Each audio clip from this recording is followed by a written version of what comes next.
Urea ಬಳಸಿ ನಕಲಿ engine oil ತಯಾರಿ.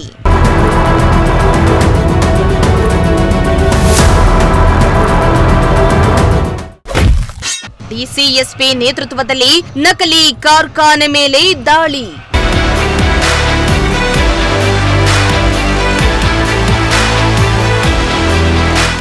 ಎಸ್, ಯೂರಿಯಾ ಬಳಸಿ ಪ್ರತಿಷ್ಠಿತ ಕಂಪನಿಗಳ ಹೆಸರಲ್ಲಿ ನಕಲಿ ಇಂಜಿನ್ ಆಯಿಲ್ ಅನ್ನು ತಯಾರಿಸಿ ಮಾರಾಟ ಮಾಡ್ತಾ ಇದ್ದ ಜಾಲವೊಂದು ಚಿಕ್ಕಬಳ್ಳಾಪುರದಲ್ಲಿ ಬಯಲಾಗಿದೆ. ಜಿಲ್ಲಾಧಿಕಾರಿ ಹಾಗೂ ಎಸ್ಪಿ ನೇತೃತ್ವದಲ್ಲಿ ದಾಳಿ ನಡೆಸಿದ್ದು, ದಾಳಿಯಲ್ಲಿ ಭಾರೀ ಪ್ರಮಾಣದ ಯೂರಿಯಾ ಆಯಿಲ್ ಕ್ಯಾನ್ಗಳು ಪತ್ತೆಯಾಗಿದೆ.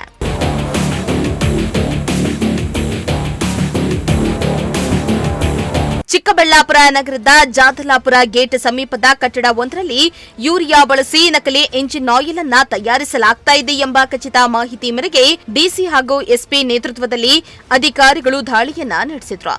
ದಾಳಿ ವೇಳೆ ಯಾವುದೇ ಅಧಿಕೃತ ದಾಖಲೆಗಳಿಲ್ಲದೆ ನಕಲಿ ಆಯಿಲ್ ತಯಾರಿಕೆ ಮಾಡ್ತಾ ಇರೋದು ಬೆಳಕಿಗೆ ಬಂದಿದೆ. ಸ್ಥಳದಲ್ಲಿ ಸುಮಾರು 260 ಮೂಟೆ ಯೂರಿಯಾ ಆಯಿಲ್ ಕ್ಯಾನ್ಗಳು ಹಾಗೂ ತಯಾರಿಕಾ ಉಪಕರಣಗಳನ್ನ ಅಧಿಕಾರಿಗಳು ವಶಕ್ಕೆ ಪಡೆದಿದ್ದಾರೆ.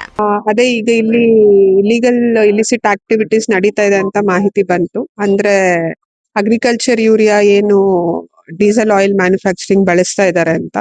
ಅಗ್ರಿಕಲ್ಚರ್ ಯೂರಿಯಾ ಒಂದು 215 ಬ್ಯಾಗ್ಸ್ ಅಷ್ಟು ಸಿಕ್ಕಿದೆ ಇಲ್ಲಿ, ಅಂಡ್ ಕಮರ್ಷಿಯಲ್ ಒಂದು 400 ಅಷ್ಟು ಇದೆ. ಸೊ ನೆಕ್ಸ್ಟ್ ಇದ್ರ ಮೇಲೆ ಒಂದು FIR ಆಗುತ್ತೆ. ಈ ತರ ಅಗ್ರಿಕಲ್ಚರ್ ಯೂರಿಯಾನ ಡಿಫ್ರೆಂಟ್ ಪರ್ಪಸ್ಗೆ ಬಳಕೆ ಮಾಡ್ತಿದ್ದಾರೆ ಅಂತ. ಸೊ ಅದಾದ್ಮೇಲೆ ಏನ್ ಕ್ರಮ ವಹಿಸ್ಬೇಕು ಅದನ್ನ ವಹಿಸ್ತೀವಿ. ಮೇಡಮ್, ಇದು ಮಾಡ್ತಾ ಇರ್ತಕ್ಕಂಥವ್ರು ಯಾರು ಏನು ಅನ್ನೋದ್ರ ಬಗ್ಗೆ ಮಾಹಿತಿ ಸಿಕ್ಕಿದೆ? ಇಲ್ಲ, ಇಲ್ಲಿ ಇದ್ದವ್ರು ಇಬ್ರು ಇವಾಗ ಪರಾರಿ ಆಗಿದ್ದಾರೆ. ಯಾರು ಇಲ್ಲಿ ವರ್ಕ್ ಮಾಡ್ತಿದ್ರು ಅವರು. ಬಟ್ ಓನರ್ ಅನ್ನೋರು ಉಮೇಶ್ ಅನ್ನೋರು ಕಾಂಟ್ಯಾಕ್ಟ್ ಸಿಕ್ಕಿದ್ದಾರೆ. ಅವ್ರು ರೆಂಟಲ್ ಅಗ್ರಿಮೆಂಟ್ ತಗೊಂಡ್ ಬರ್ತೀವಿ ಅಂತ ಹೇಳಿದ್ದಾರೆ. ಅದು ಬಿಟ್ಟು ಸದ್ಯಕ್ಕೆ ಏನು ಮಾಹಿತಿ. ಈ ಬಿಲ್ಡಿಂಗ್ ಓನರ್ ಮೇಲೆ FIR ಆಗುತ್ತಾ, ಇಲ್ಲ ಈ ದಂಧೆ ನಡೆಸ್ತಾ ಇರೋರ್ ಮೇಲೆ? ಅಲ್ಲ, ಅದೇ ಕಾನೂನಲ್ಲಿ ಏನ್ ಅವಕಾಶ ಇದೆ ಅದ್ ನೋಡ್ಕೊಂಡು ಯಾರ ಮೇಲೆ ಆಕ್ಷನ್ ಆಗ್ಬೇಕು ಆಗುತ್ತೆ. ಮೇಡಮ್, ಈ ರೀತಿ ಕೃಷಿಗೆ ಬಳಕೆ ಮಾಡುವಂತ ಯೂರಿಯಾನ ಈ ರೀತಿ ಬೇರೆ ಬೇರೆ ದಂಧೆಗಳಿಗೆ ಯೂಸ್ ಮಾಡೋದ್ರಿಂದ ರೈತರ ಮೇಲೆ ಯಾವ ರೀತಿ ಪರಿಣಾಮ ಆಗುತ್ತೆ? ಅದೇ ಇಲ್ಲಿ ಇವಾಗ ಮೇಲ್ನೋಟಕ್ಕೆ ಆ ಬ್ಯಾಗ್ ಮೇಲೆ ಕಂಡು ಬಂದಿರೋದು ಇದು ರಾಜಸ್ಥಾನಿಂದ ಬಂದಿದೆ ಅಂತ. ಬಟ್ ಅದು ಎಷ್ಟ್ ಮಾತ್ರ ನೈಜತೆಯಿಂದ ಕೂಡಿದೆ ಅನ್ನೋದನ್ನು ನಾವು ಪರಿಶೀಲನೆ ಮಾಡ್ಬೇಕು. ಬಟ್ ಈಗ ಸದ್ಯಕ್ಕೆ ಚಿಕ್ಕಬಳ್ಳಾಪುರ ತಾಲೂಕಲ್ಲಿ ಯೂರಿಯಾ ಅಭಾವ ಅನ್ನೋದು ಇಲ್ಲ. ರೈತರಿಗೆ ಯಾವುದೇ ರೀತಿ ಸಮಸ್ಯೆ ಇಲ್ಲ. ಸೊ ನೋಡ್ಕೊಂಡು ಅದ್ರ ಮೇಲೆ ಏನ್ ಆಕ್ಷನ್ ತಗೋಬೇಕು ತಗೋಬೇಕು. ಮೇಡಮ್, ಅಷ್ಟು ದೂರದಿಂದ ಯೂರಿಯಾ ಸಾಗಾಟ ಮಾಡ್ತಿರ್ಬೇಕಾದ್ರೆ ಸಾರಿಗೆ ಇಲಾಖೆ ಮತ್ತೆ ನೆಕ್ಸ್ಟ್ ಅದಕ್ಕೆ ಸಂಬಂಧಪಟ್ಟಂತ ಇಲಾಖೆಗಳು ಯಾರು ಕಣ್ಮುಚ್ಕೊಂಡು ಕೊಳ್ತಿದ್ರು? ಅಲ್ಲ, ಅದನ್ನೇ ಪರಿಶೀಲನೆ ಮಾಡೋಣ. ಅದ್ರ ಮೇಲೆ ರಾಜಸ್ಥಾನ್ ಅಂತ ಇದೆ. ಬಟ್ ಎಲ್ಲಿಂದ ಬರ್ತಿದೆ ಏನು ಅನ್ನೋದು ಇನ್ವೆಸ್ಟಿಗೇಷನ್ ಅಲ್ಲಿ ಗೊತ್ತಾಗುತ್ತೆ.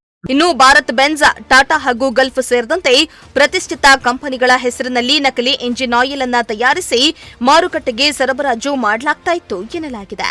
ಕಳೆದ 2-3 ತಿಂಗಳಿನಿಂದ ಈ ದಂಧೆ ನಡೀತಾ ಇದ್ದು, ಗ್ರಾಹಕರನ್ನ ವಂಚಿಸುವ ಕೆಲಸ ಮಾಡಲಾಗ್ತಾ ಇತ್ತು ಎಂಬ ಆರೋಪ ಕೇಳಿಬಂದಿದೆ.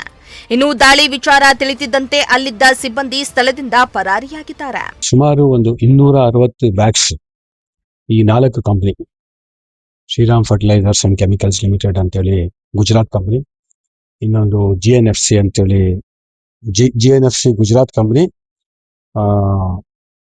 Shriram fertilisers and chemicals limited ಅಂತೇಳಿ ಇದು ರಾಜಸ್ಥಾನ್ ಕಂಪನಿ, ಇನ್ನೊಂದು ನ್ಯಾಷನಲ್ ಫರ್ಟಿಲೈಸರ್ಸ್ ಲಿಮಿಟೆಡ್ ಅಂತೇಳಿ ಇದು MP ಇಂದ ಇದೆ. ಈ 3 ಕಂಪನಿಯಿಂದ ಸುಮಾರು 260 ಬ್ಯಾಗ್ಸ್ ಕೃಷಿಗೆ ಹೋಗೋ ಒಂದು ಯೂರಿಯಾನ, ಸಬ್ಸಿಡೈಸ್ ಯೂರಿಯಾನ ಬೇರೆ ಕೆಲಸಕ್ಕೆ ಇಂಡಸ್ಟ್ರಿಯಲ್ ತಗೊಂಡು ಮಾಡ್ತಾ ಇದ್ದಾರೆ. ಇಲ್ಲಿ ಬಂದು ನಾವು ನೋಡಿದಾಗ ಇಲ್ಲಿ ಇಂಡಸ್ಟ್ರಿಯಲ್ ಪರ್ಪಸ್ಗೆ ಯೂಸ್ ಮಾಡೋ ಯೂರಿಯಾನು ಇದಾವೆ, ಅದ್ರ ಜೊತೆ ಸಬ್ಸಿಡೈಸ್ ಯೂರಿಯಾನು ಇದೆ. ಇದು ಏನ್ ಮಾಡ್ತಾ ಇದ್ದಾರೆ, ಫೇಕ್ ಆಗಿ ಮಾಡ್ತಾ ಇದ್ದಾರೆ ಅಂತ ನಮ್ಗೆ ಒಂದು ಇದು ಮಾಹಿತಿ. ಏನಂದ್ರೆ ಈಗ ಇಲ್ಲಿ 4 ಕಂಪನೀಸ್ DEF ಅಂತ ಏನು BS6 ಇದಾಗ್ತಾರೆ ಡೀಸೆಲ್ ಇಂಜಿನ್ಸ್ಗೆ, BS6 ಏನು ಪೊಲ್ಯೂಷನ್ ಕಂಟ್ರೋಲ್ ಅವರು ಹಾಕ್ತಾರೆ, ಅದನ್ನು ಕೂಡ ಮ್ಯಾನುಫ್ಯಾಕ್ಚರ್ ಮಾಡ್ತಾ ಇದ್ದಾರೆ. Bharat Benz company, Tata company ಇದು, ಆಮೇಲೆ ಗಲ್ಫ್, ಇಂಥವೆಲ್ಲ ಮಾಡ್ತಾ ಇದ್ದಾರೆ. ಇದು ಕೂಡ ಫೇಕ್. ಎಲ್ಲ ಬೇರೆ ಬೇರೆ ಮಾನ್ಯ ಜಿಲ್ಲಾಧಿಕಾರಿಗಳ ನಿರ್ದೇಶನದಂತೆ ನಮ್ಮ ಜಿಲ್ಲೆಯ ಎಲ್ಲ ಬೇರೆ ಬೇರೆ ಇಲಾಖೆಗಳು ಯಾವ್ಯಾವ ಬರುತ್ತೆ, ನಮಗೂ ಫರ್ಟಿಲೈಸರ್ ಕಂಟ್ರೋಲ್ ಆರ್ಡರ್ ಅಂತೇಳಿ ಕೃಷಿ ಇಲಾಖೆ ಬರುತ್ತೆ. ಅದ್ರ ಪ್ರಕಾರ ನಾವು ಏನಿದೆ ನಾವು ಸ್ಯಾಂಪಲ್ಸ್ ಮಾದರಿಗಳು ಡ್ರಾ ಮಾಡಿ ಕಳಿಸ್ಕೊಡ್ತೀವಿ. ಅದ್ರ ಬೇಸಿಸ್ ಮೇಲೆ ನಾವು ಫರ್ಟಿಲೈಸರ್ ಕಂಟ್ರೋಲ್ ಆರ್ಡರ್ ಪ್ರಕಾರ ನಾವು ಕ್ರಮ ಜರುಗಿಸ್ತೀವಿ ಕೃಷಿ ಇಲಾಖೆಯಿಂದ.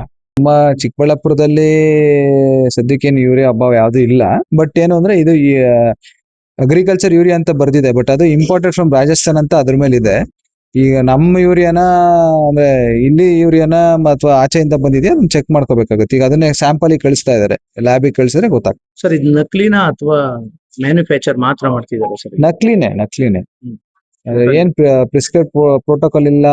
ಈಗ ಬೇರೆ ಬೇರೆ ಟಾಟಾ ಮೋಟಾರ್ಸ್ ಮತ್ತೆ ಗಲ್ಫ್ ಏಲ್ ಆಯಿಲ್ಸ್ ಈ ತರ ಬೇರೆ ಬೇರೆ ನಕಲಿ ಬ್ರ್ಯಾಂಡ್ಗಳನ್ನ ಇವ್ರು ಸೃಷ್ಟಿ ಮಾಡಿ ಮಾರ್ತಾರೆ. ಸದ್ಯ ನಕಲಿ ಉತ್ಪಾದನಾ ಘಟಕವನ್ನ ಅಧಿಕಾರಿಗಳು ಸೀಸ್ ಮಾಡಿದ್ದು ಪ್ರಕರಣವನ್ನ ದಾಖಲಿಸಿಕೊಂಡು ಈ ದಂಧೆಯ ಹಿಂದಿರುವ ರೂವಾರಿಗಳ ಪತ್ತೆಗೆ ತನಿಖೆಯನ್ನ ಮುಂದುವರೆಸಿದ್ದಾರೆ. ಮೋಹನ್ ಕುಮಾರ್, ಪ್ರಜಾಶಕ್ತಿ ಟಿವಿ, ಚಿಕ್ಕಬಳ್ಳಾಪುರ.